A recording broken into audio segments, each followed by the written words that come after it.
Good. Welcome everybody to the CAPC workshop. Today is March 12th, 2025, 6 p.m. here in Eureka Springs Auditorium. Oh, came on. Since this is a workshop, we don't vote on anything. We don't make any motions. Good? And so President is David Avzino, Heather Wilson, Ty Reed. Gee, sorry about that. Ty Reed. I don't talk to someone every day, I forget their name. Mike Maloney. And I think that's going to be it. I think Colin said he's not going to be here, and Shira is out of town. So we're it for this workshop. We have one topic, market support funds. And so we'll let Mike take it. Let's go. We could probably get this done fairly quickly, but there's some things that we've noticed over the past, I guess, several months that maybe would help us a little better in the management of marketing support funds and maybe the way that we go about them. The first thing I just want to bring your attention to, that we did budget $75,000 in 2025. Now that was $25,000 less than 2024 because still we were trying to go ahead and pinch pennies. And we felt like, let's go ahead and see where this goes. And then if we need to do something different, we can. We did some funds returned to the pool, and so we ended up with a total budget of $78,917. To date, funds committed to date are $38,500, and you've got a little spreadsheet over here that basically tells you who's applied and who's received funding at this point. We do have anticipated requests, and we went through the list today based upon 2023 requests and 2024 requests to determine who we think probably is going to come in, and we've got a pretty good idea. But it'd be about $44,000 if they all come in. That means that we would be looking at a deficit of minus $3,583 for consideration. So there's two things we can do there. We can either say, well, we're just going to go ahead and do it and fund it as we go, or we basically say we're done with funding. So that's kind of the financial position that we are in right now with our request. So, I'd stop right there and say comments and considerations. And I just received a text from Robert. He's running late, but he'll be here in a minute. So. Okay. Any suggestions, comments so far, folks? One of the things that in other A&P commissions around the state, they all have similar issues with this phenomenon of giving money back into the community. Everybody does it a little bit differently. We've done it this way, I guess, probably out of practice, much the same way for a long time. It was this way when I got here in 2011, very similar. We made some attempts to go ahead and tighten up some of the funding requirements to make sure that we weren't, stepping into the grounds of being in trouble with the Arkansas legislature. On the same token, we did make it pretty clear that there was things that you should use the money for and things you should not use the money for. And essentially what we were trying to do was, again, marketing support funds are to help promote an event. That's basically it. Promoting that event raises the tide, just like a rising tide raises all boats, and that helps promote Eureka Springs. The one area that has come up in concern a couple of times, and it not necessarily for us so much, but with other A&P commissions, is the granting of funds for fundraisers. In other words, if you're an organization that's trying to raise money, is it really wise for the CAPC or any A&P commission to go ahead and give that organization money to try to raise money? And in fact, there are lots of different ways any organization can raise money, and sometimes it's just being inventive. I worked with the Boy Scouts of America for a long time, and we were denied by United Fund because they said, you raise money better than anybody else does. Why should we give you United Fund monies? And they were right. They were correct. And I think that's something that we should look at with some of these organizations. How is it that they're trying to do that? Now, fortunately, we have very few of those, but we do have a few, and just something to be mindful of.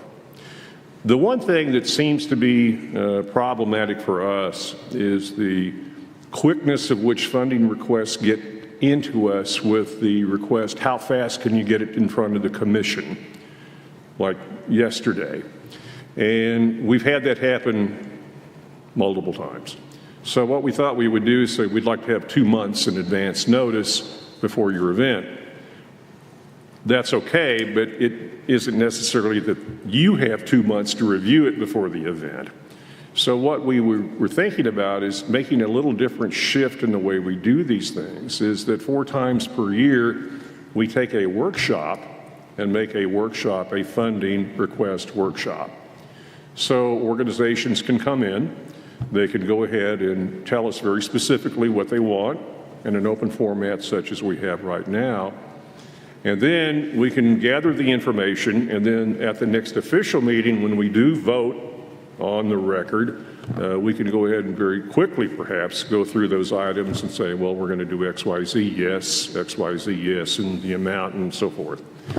And if there's a question about an organization, we can raise that question again, or we can ask them to go back and do a little more woodshed work, come back to us again with a revised proposal. But that way, we're only doing it 4 times a year, and we're giving a workshop the opportunity for us to take a little more time with people and not rush through the process.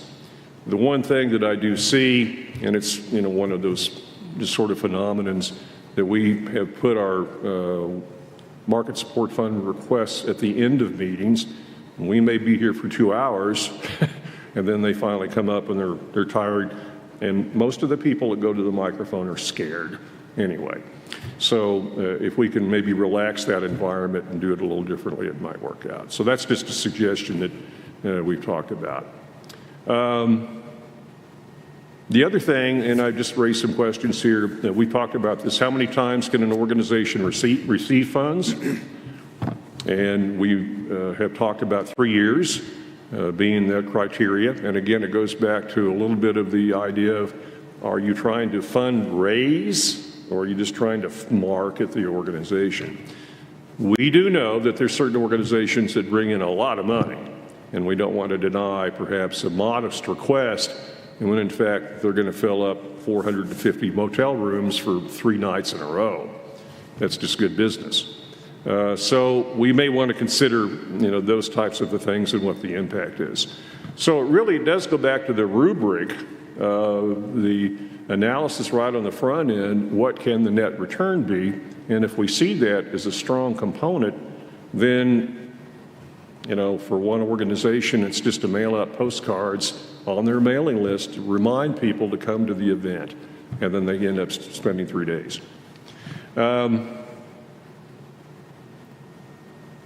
One of the things that we also saw with Bentonville and Rogers particularly was a very strong adherence policy to how many room nights did you actually book. And that goes back to understanding what your event is. What is the event and what is it going to do? Do you think that when you have your event that you're going to book 100 nights? Are you really sure that that's what you're going to do? And if at the end of the meeting or the event, in the case of these 2 organizations, they want to know if you fulfilled that requirement. And if you have not, then you're penalized. So if you ask for $10,000, you may only get $5,000 if you only fulfill 50% of the requirement that you said that you would do. And part of that goes back to why do we do this to begin with? And if you think about it, tax collectors bring in that money, we help market the programs, but the intent again is to do what? Make the cash register ring somewhere, somehow. And that's in the lodging facility, and that's in the food and the restaurants. So I think we have to be somewhat considerate of the end game in which we do these things. And if it's just an activity that's going to bring day trippers to Lake Leatherwood, and then they all go back home, that may not have been the best use of buying a band, for that event. So I think those are some of the things that we may want to talk about. So right now, that's kind of what I have on my one-pager here. So what we did give you is an idea of who is getting funding right now, and also the types of things that they do fill out, which are online. The application, we ask for certain things, years in existence and so forth. What are you doing? And then basically the overall guidelines. So.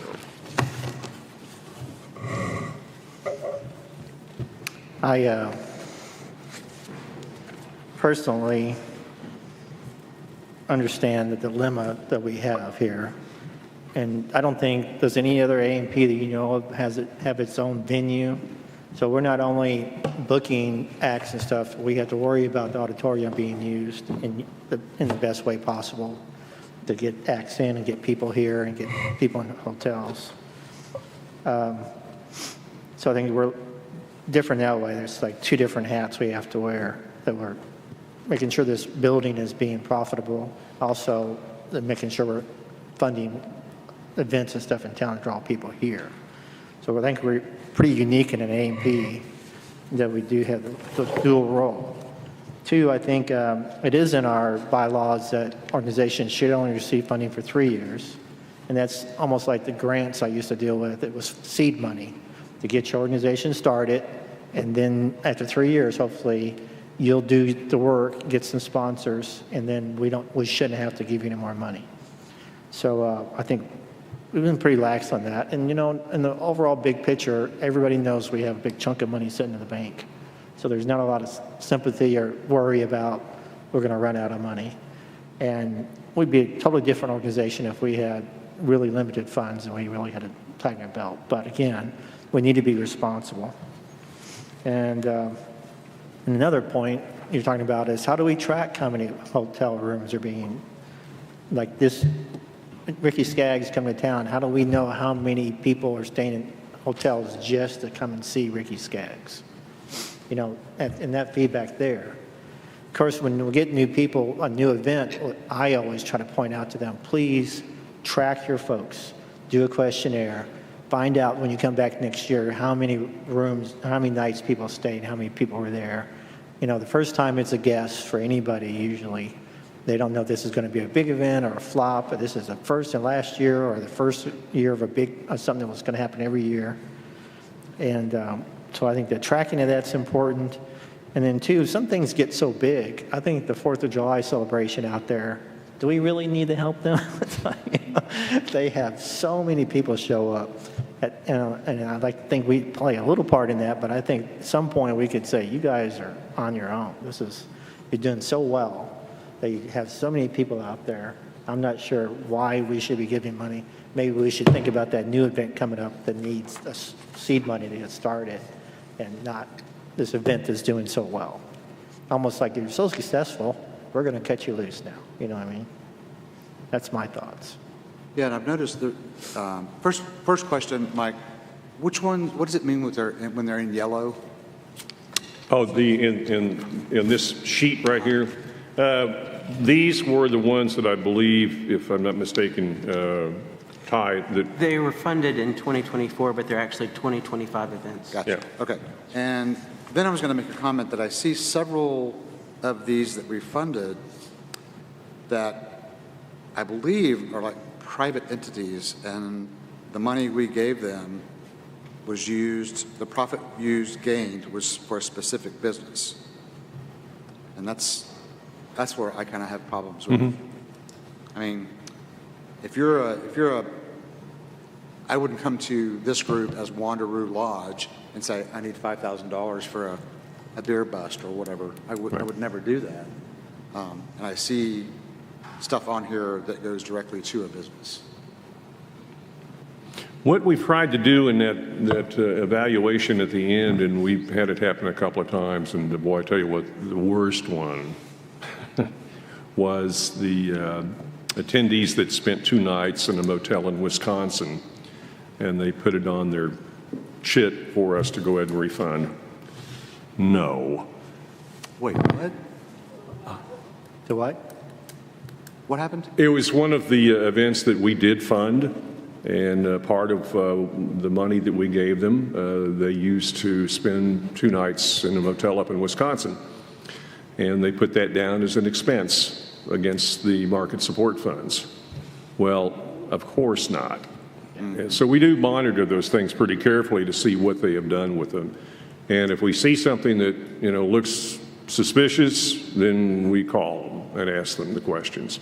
And sometimes we will not go ahead and fund an overreach, obviously, and we get that periodically. They'll be, they'll less for 5,000 and they turn in 5,300. No, that's not what we do. So Ty's pretty good about shopping and looking at those things very carefully. If we have the fact, knowing that it is going into a private business, then that's something that we need to know. And if we know on the front end, then we can do something about it. Yeah. At the end, the only thing we can do is just not fund it. So, yeah. Question to get back to actually the reconciliation part. So there is an event that has been funded in the past, and I'm going to read so I do not misquote. This event is definitely worth traveling in for. Last year, we saw almost 10,000 people come through and did $5.2 million in revenue. I don't know of any event that has done $5.2 million in revenue, but this is what's being advertised. And so I feel a little bit deterred from funding requests when the event organizers are putting information out there like that. And so how do we also just make sure that we're keeping them honest and we're doing our due diligence, because that's just, the optics there are not good. That's absurd. Well, it's so interesting. We spent a whole day yesterday with Madden about economic impact and how to measure it. It ain't easy, very simply. And that's a fairly wild request right there. I'm not sure I read that one. Oh, I just had a light bulb moment. I know what you're talking about. You know what? One thing, I think what we should do with those requests, you mentioned it before, Steve, like set like a 3-year term for a new event, and if it doesn't hit ground after 3 years, then we just disregard it. We can't take another request for funding.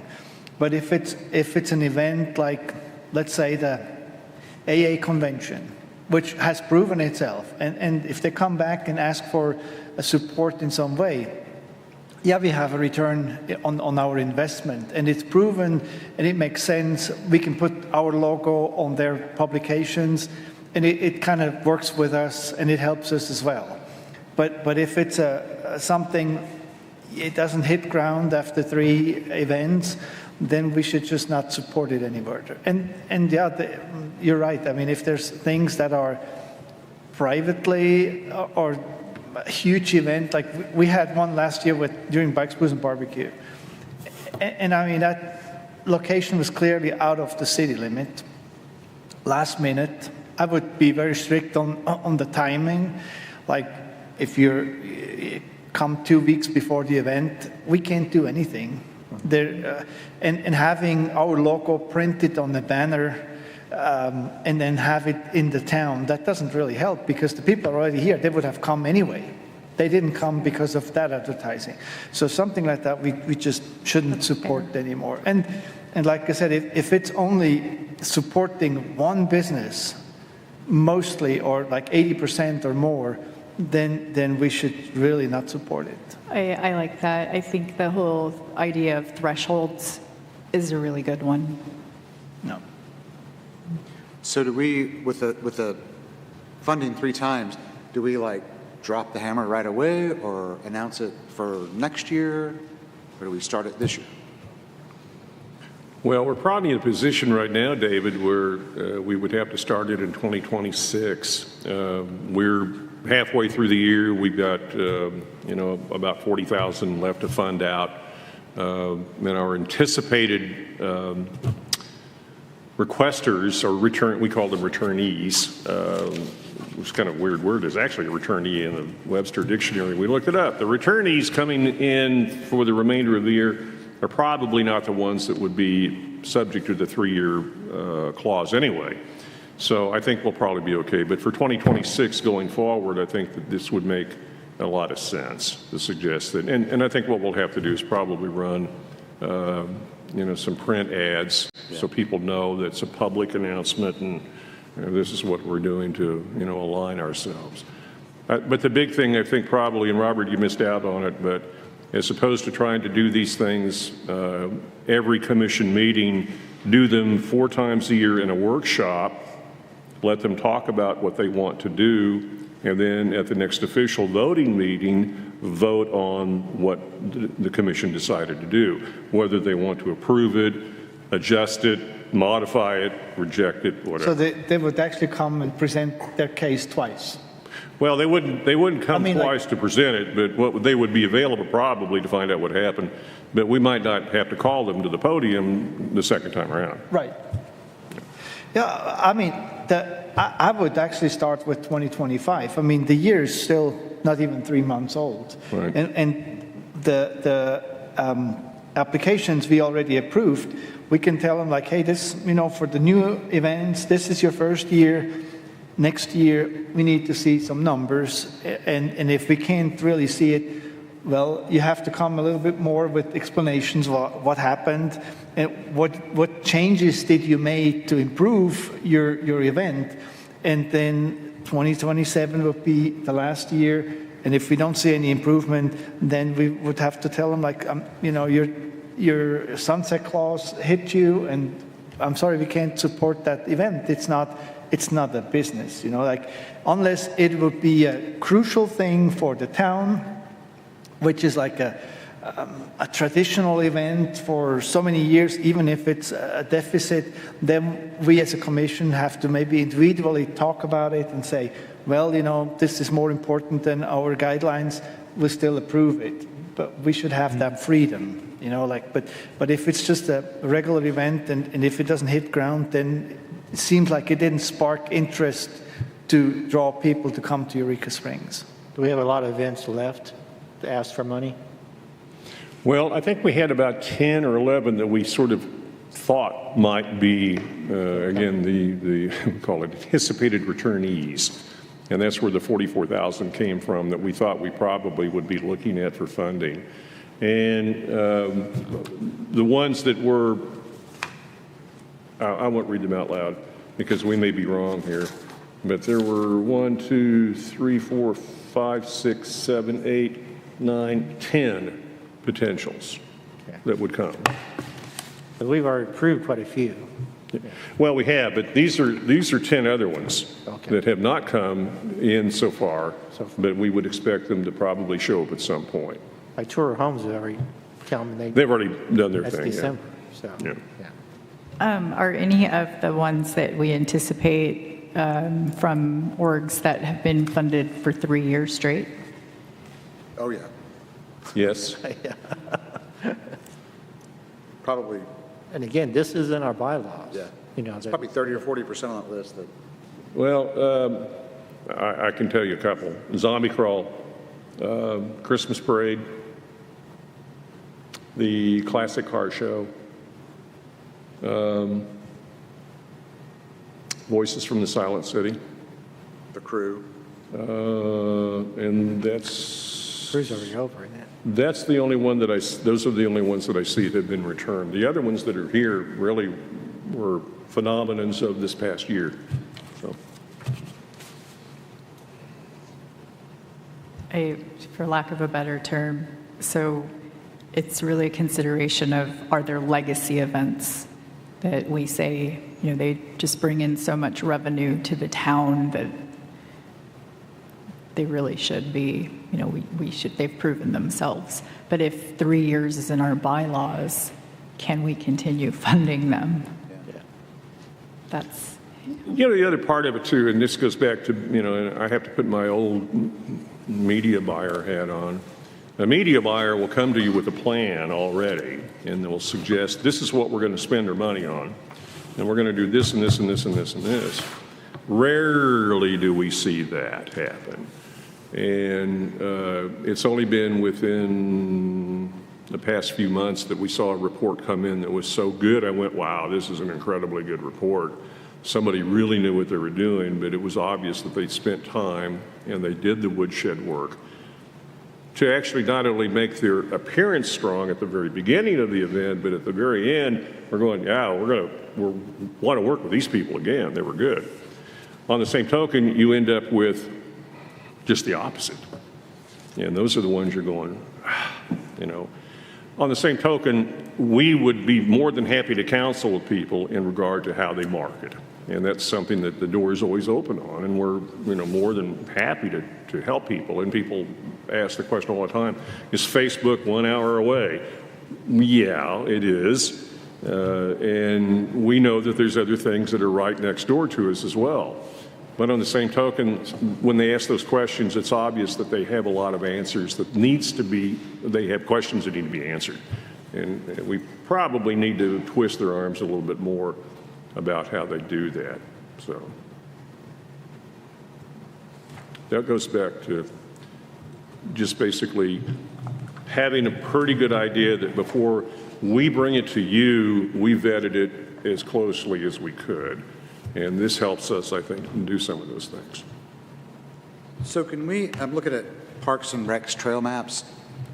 Wouldn't that fall under the intergovernmental support? Yes, So it shouldn't be on here then? that's right. Well, what, not that was it previously. I think it was differently in the, That was, It's in yeah, 2023. yeah, right. But then that's- it was moved over to a permanent item on the P&L. yeah, that's what we did in 23, David. Okay, Yeah. gotcha.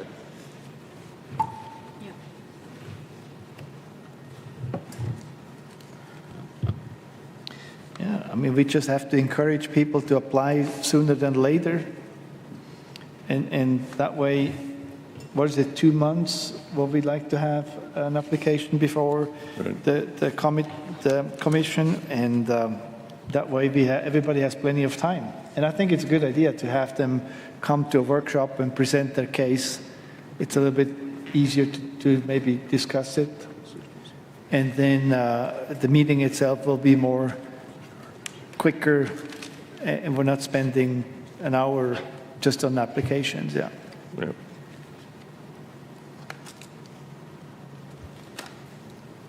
Agree.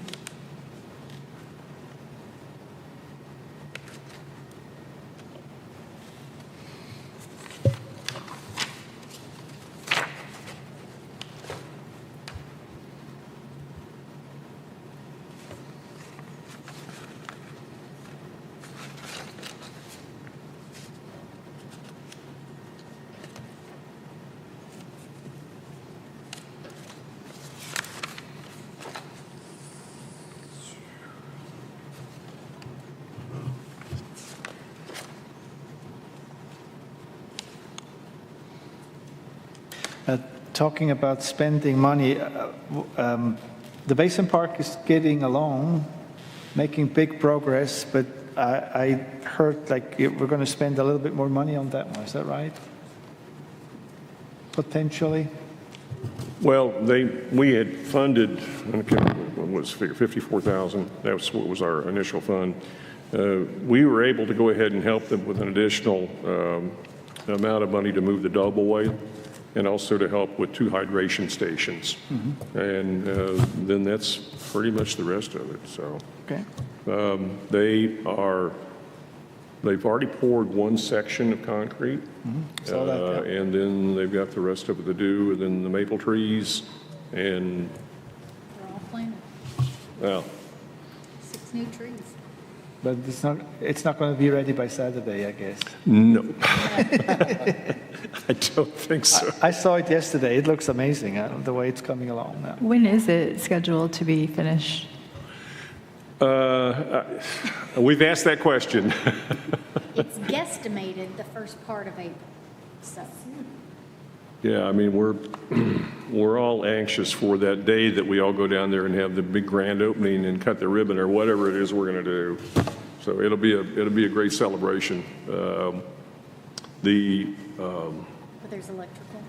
Yeah, one of the things that we did do was that we participated in helping upgrade the electrical down there. We added some more power outlets around the perimeter, which were lacking sorely. And then movement of certain things were done with some help from preservation, some private funding, and it's been a lot of people with hands-on down there. So, it's really coming on quite well, and I'm anxious to see the maple trees, which is what is going to be planted, and they're apparently very decent-sized trees that are going to go in, so they're not seedlings. So whether we'll have shade or not from those, I don't know, but I would, anything will help. Not expect too much this year. It's hard to say, yeah. But we are booking acts in Basin Spring Park for the summer as we go, so we'll have a full summer of music in the park. And that's something that, again, we're excited to get it going and excited for people to start showing up because it's going to be a whole new park in a lot of ways. So, very exciting.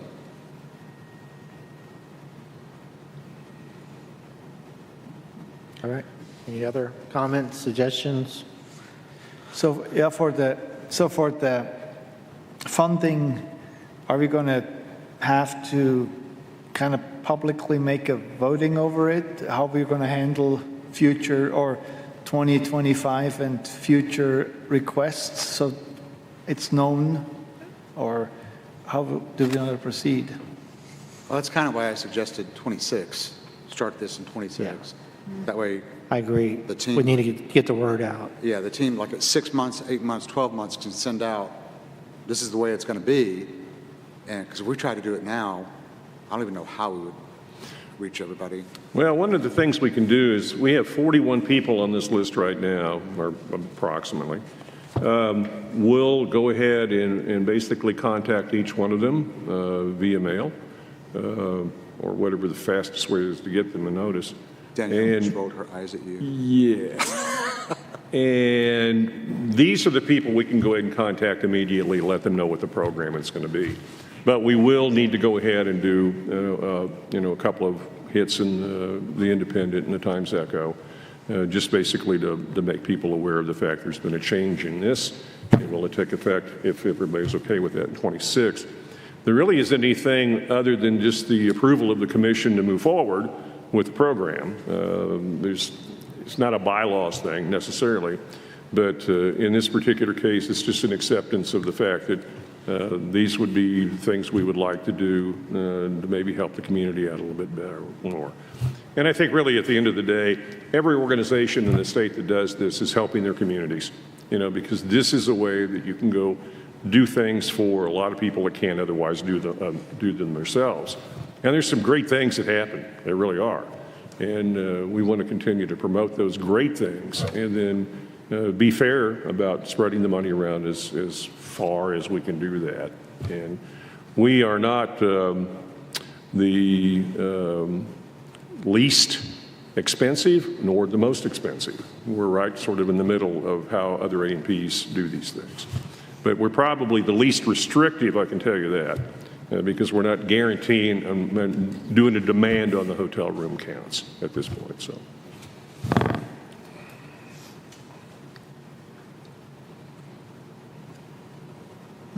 the one thing that we could do, and this is something that you can all think about a little bit, we've come up with a very loose figure of which to try to understand what economic impact would be. And what we're using right now is $115 per night motel room and $65 per day for food. Now, I know for a fact that those are really loose. I don't know if there's a better way to come up with a number. We raised it up a little bit in 23. Not much, but we raised it up a little bit because I think we got it like $100 for motel rooms. But on the same token, I think we were probably maybe $50 for food. Well, you can't do $50 for food, not two people anyway. And if they're going to spend, a day and a half here, that's not going to be the case.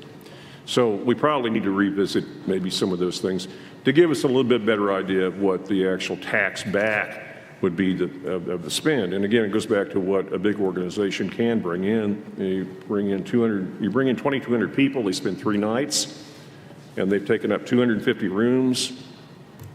that's, that's a significant amount of revenue back to the city, so.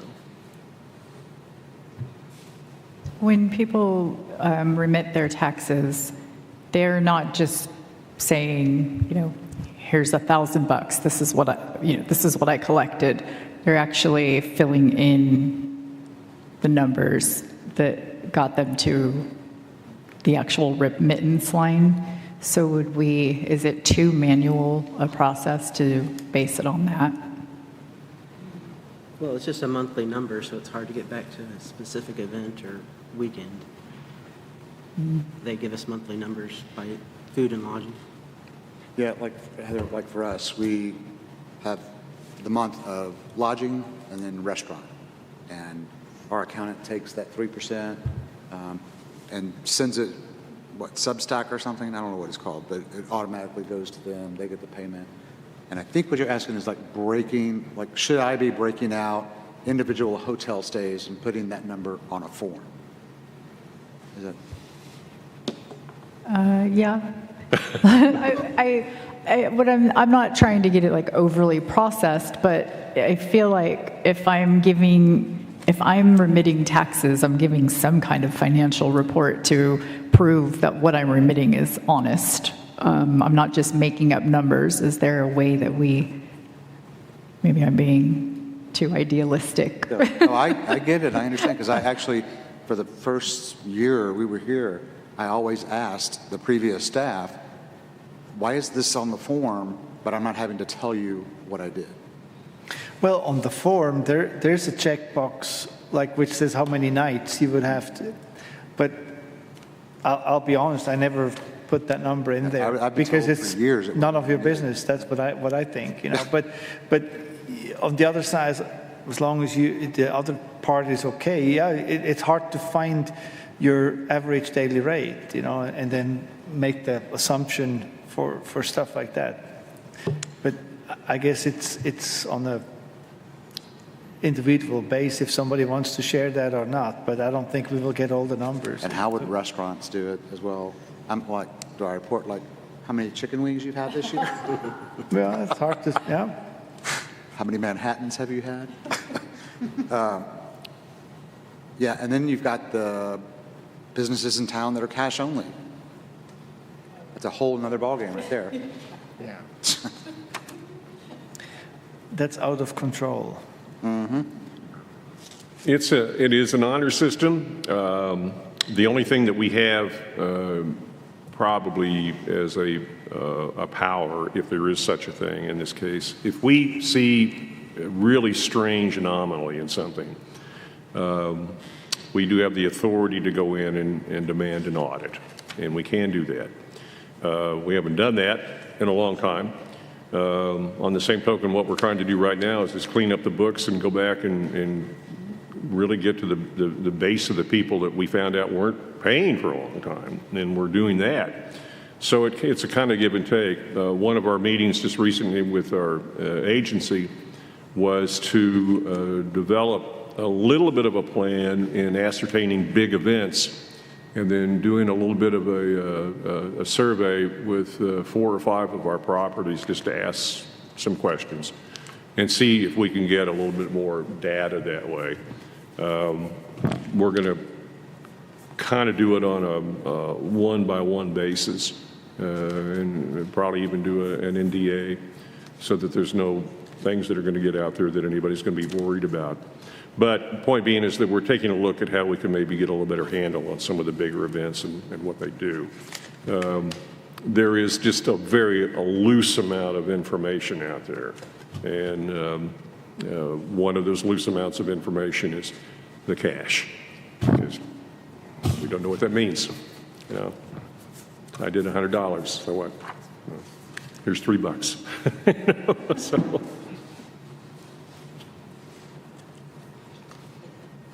Thank you.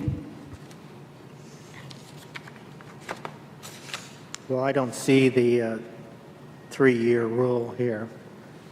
I've read it somewhere. I know I did. Must have been a past book or something. I don't know that we've ever instituted it, Steve. I know we've talked about it. and I think it's been batted around before. I swear, It may I have, read it may it have somewhere. appeared in some other older documentation. Ty's found all kinds of older documentation that we didn't know existed until about a week ago. It must have been, because I know I read it somewhere. Yeah, it's possible, but in the current that is posted online, it's not in there, so we'll go ahead and kind of Well, make it. Go ahead. you're referring to the, here on the first page, right?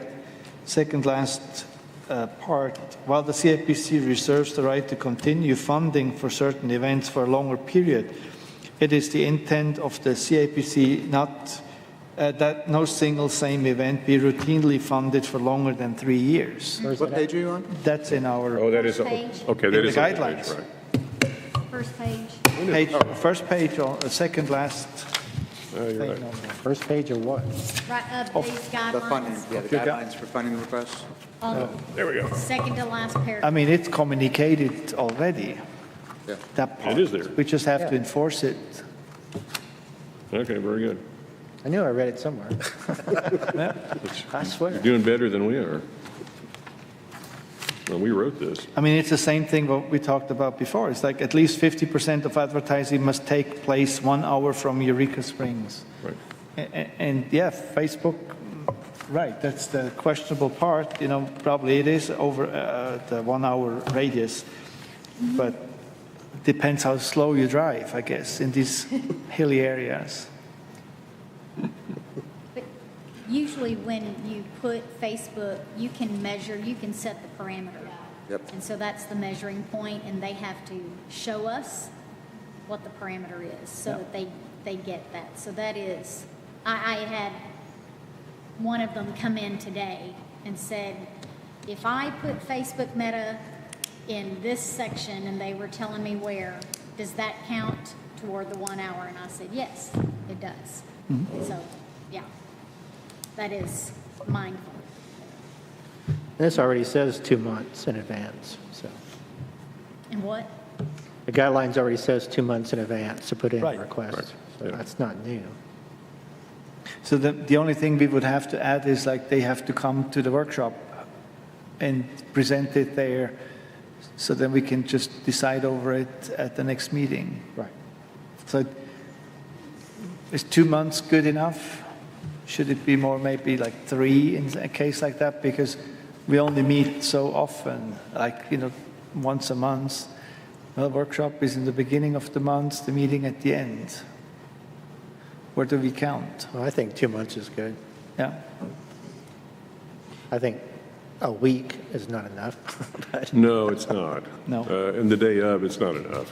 And there's no emergency event that comes in that says, oh my gosh, we decided to put on a concert Yeah. 3 days from now, you know, stuff. So, yeah. We know the name of a bank down there that might lend you the money. So, Yeah. So would you all write up, I think you should go ahead and write up guideline, change the guidelines to say we'll do the meeting, 4 meetings a year, and then there's no limit on how many people though, right? That's just one proposal you had. 4 meetings a year to come to us and talk and present your application and your reasoning behind it and stuff. And that gives us 2 weeks to review it to the next meeting to vote on it. Well, ideally, we'd like for people to plan ahead. Yeah. You know, if they think they've got a great idea, go ahead and formulate it, put it together, you know, and do your homework. Right. And then come in and make the request. And we want to hear, especially new events that, you know, may have legs, obviously. And anybody that needs some help prior to filling out the form, come to us anyway. And, Right. you know, we'll be happy to help them walk through that process. So, Okay. making it fair for all. Right. But I think putting people on notice, we are going to start enforcing the 3-year rule. Right. To say, unless you have a good reason why and can show us that you're still struggling. And again, I think that people who are doing really, really good don't need us anymore. I mean, Yeah. I mean, there are events on here that, I mean, I'm with you. All they have to do is say their name and you got 1,000 people in town. yeah. So the bylaws, so any changes we made to the bylaws through the year, you keep track of that, Danielle, and then this is redone every year? We sign it again in January? Well, we've only had it redone that one time, and so now we've got one that will be newly presented this coming Okay. month because of the term limit on Chair. the chair. Okay, cool. And so, I just don't want us to lose that in the process somewhere, that we do it all and it just never shows up here, you know? If we talk about the bylaws, I do have a question on it. Section 2, it says, where do I start? Commission members shall be owners or general managers of hotels, motels, restaurants, and bars, and shall serve for staggering terms of 4 years. Okay. 2 commission members shall be members of the governing body of the municipality and selected by the governing body and shall serve at the will of the governing body. We know that. 1 member shall be appointed by the mayor. And you see, We have not done that. Butch told me that changed in law. It So- is in the state, so I will say you're right, because Yes. that's my seat. It's in the state law, Right. and our bylaws don't reflect the state law. correct, So we need to correct So we that. do need to correct that. Yeah. that is correct. Because I asked Butch about this and he said, no, the state law changed. I don't have the authority, I don't get to do that anymore. So it's the remaining commissioners replace Yeah. with a new one. Right. That's what I always thought, like, yeah. Yeah. Let's be careful not to get off topic with our workshop so we don't get in trouble. Right. Oh, sorry, thank you. No worries. Yeah. Okay. Anything else about this? Thank you all. Thank you very much. Thank Appreciate it. you. Thank you. I will be out of the state starting tomorrow for 10 days, so I will not be reachable very well. What, no, explain what that actually means. Does that mean out of mind? Do not text him to come sign it. I'll be on the coast with very bad phone coverage. No phone? On the coast, west coast in Oregon, with very, this is way in the middle of nowhere, so.